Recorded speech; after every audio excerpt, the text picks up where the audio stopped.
السلام عليكم اخواتي واصحابي، عاملين ايه؟ يا رب دايما تكونوا بخير. طبعا النهارده انا طالعه لكم من المطبخ زي ما انتم شايفين، رايحه اعمل معاكم وصفه اكل. الوصفه بتاعت النهارده هتكون طبيخ برضو وكده.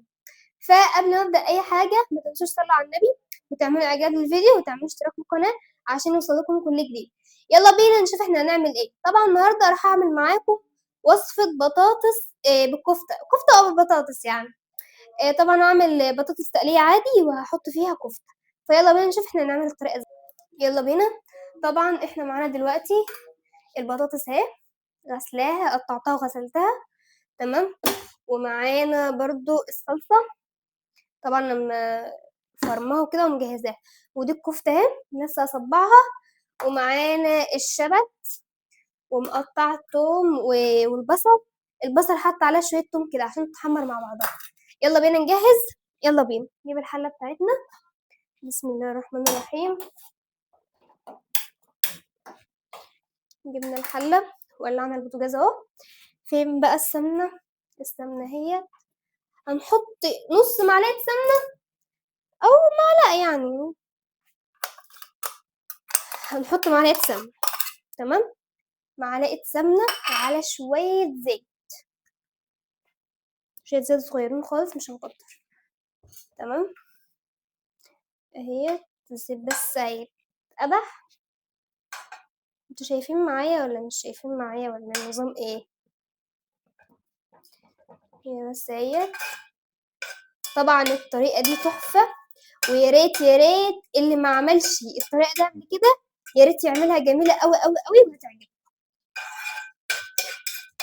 طبعا نسيت اقرب يسخن. تمام. طبعا مش شايفين حاجة قد كده. تمام. ثانية هقرب الكاميرا. طبعا كده شايفين شوية عن الأول صح؟ فطبعا دلوقتي الزيت خلاص سخن. هنجيب بقى البصلة مع حتة التومة وشوية الفلفل اللي عليها. بسم الله بسم الله. الله الله. الريحة كده تحفة. الله أكبر. التوم مع البصل بتبقى جميلة خطيرة، بتعمل ريحة حلوة قوي وطعم جميل.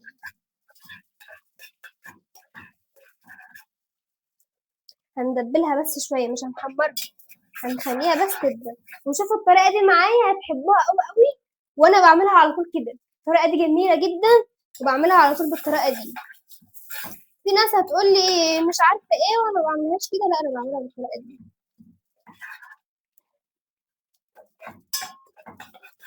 الله. طبعا يا حبايب قلبي، اللي عايزة وصفة اي أكلة ومش عارفة تعملها وكده تبعتلي وانا ان شاء الله اصور فيديو وانا بعمل. طبعا هي اتشوحت شوية. هنحط ايه بقى دلوقتي؟ هنحط البطاطس. الله.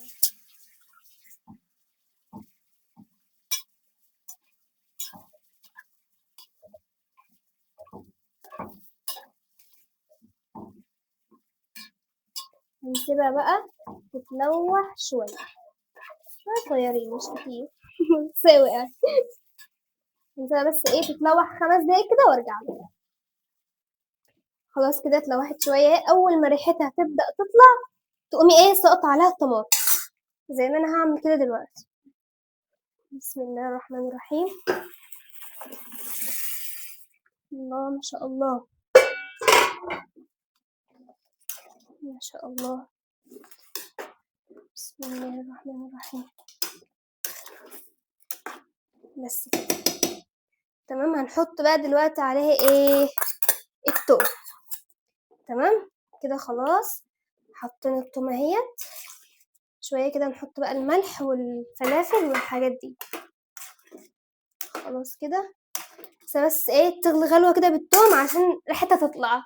تمام. خليكم معايا. نحط التوابل. معانا ملح على فلفل اسود على كمون على 7 بهارات على اي بهارات عندك تحطيها. تمام. اهي كده حطيت البهارات بتاعتنا. ريحتها جميلة، ريحتها تحفة. نحط بقى ايه. انا مش عايزة احط الشبت دلوقتي كمان شوية عشان ايه ما يغمقش، ومتعودة احطه في ايه اخر غلوة او اخر غلوتين كده. فيلا بينا على ما البطاطس تستوي شوية نصبع الكفتة ونحمرها. يلا بينا نحمر. طبعا عندي العين دي جديدة شوية فحطيت التقلية هنا على ما ايه، على ما اصبع الكفتة. بسم الله. بسم الله الرحمن الرحيم. هنصبعها فين دلوقتي؟ هنا.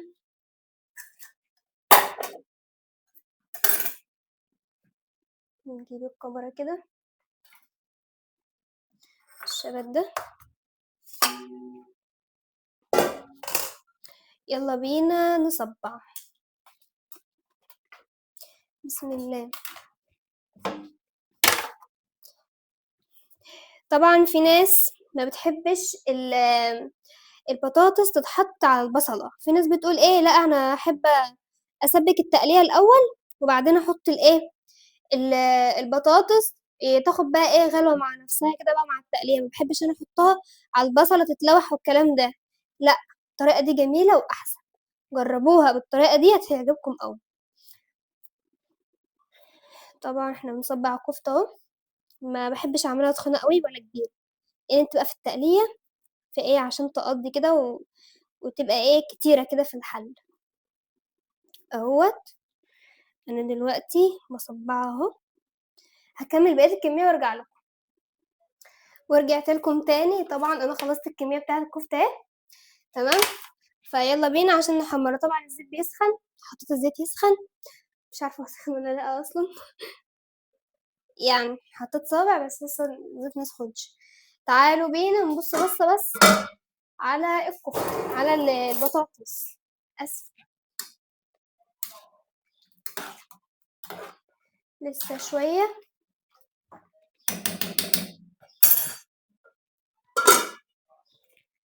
تمام كده. الزيت لسه مسخنش.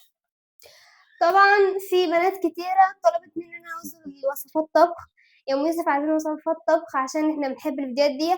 فانا هو بدأت انزل لكم. نزلت لكم مرة البيتزا، ومرة عملت لكم ايه تاني العدس، ودي التقلية. وان شاء الله في وصفات تانية هتنزل الايام الجاية. بس يا رب تكونوا استفدتوا بس من الطريقة دي. الزيت هو بدأ يسخن. يلا بينا نحط اول دور، ويعتبر كلها دور واحد اصلا. بسم الله.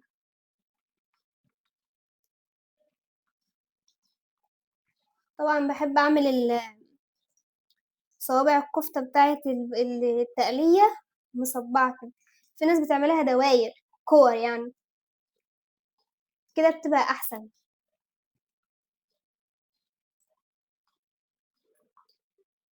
اهو.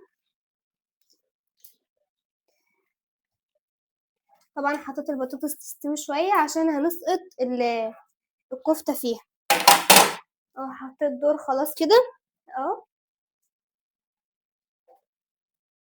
الكفتة بتتحمر.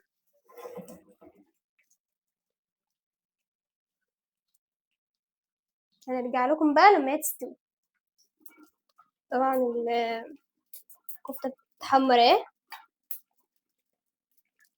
ريحة البطاطس تحفة، ريحتها تحفة. على فكرة البطاطس كلها بتحط عليها بهارات، كلها بتبقى ريحتها احلى معاكي. وكمان اللي بيحلي البطاطس اللي بتقلية الشبت. بس انا لسه محطتش الشبت. الشبت بيخلي ريحتها وطعمها في حتة خمسة مش تانية. اتمنى يا بنات يا حبايب قلبي تكون الطريقة دي عجبتكم. ويا ريت لو في بنات مش بتعرف تطبخ، يعني الطريقة دي على فكرة سهلة ليكم البنات اللي لسه مبتدئة يعني. جينا نبص على البطاطس بصة. البطاطس بتغلي اهي 5 دقايق كده واحط عليها الشبت. خلاص كده الكفتة اتحمرت معانا. تمام. يلا عشان نطلعها. نطلعها بقى من ايه، من الزيت. بسم الله. طبعا عندي شوية مواعين كده مش لاحقة اغسلهم. عشان إيه عايزة أخلّص بس الأول، لإن التقلية ما فيش فيها يعني وقت إن أنتِ إيه تعملي حاجة، فلازمًا تخلّصي كلّه سريع، سريع كده، وإن شاء الله لمّا أخلّص هابقى أغسل المواعين. بس كده، كده كلّه تمام، أهي اتحمّرت معانا، يالّا بينا نحطها بقى إيه في التقلية. يالّا بينا يا جماعة، شوفوا بقى، شوفوا الحلاوة. طبعًا هنزوّدها بس شوية مَيّة الأول.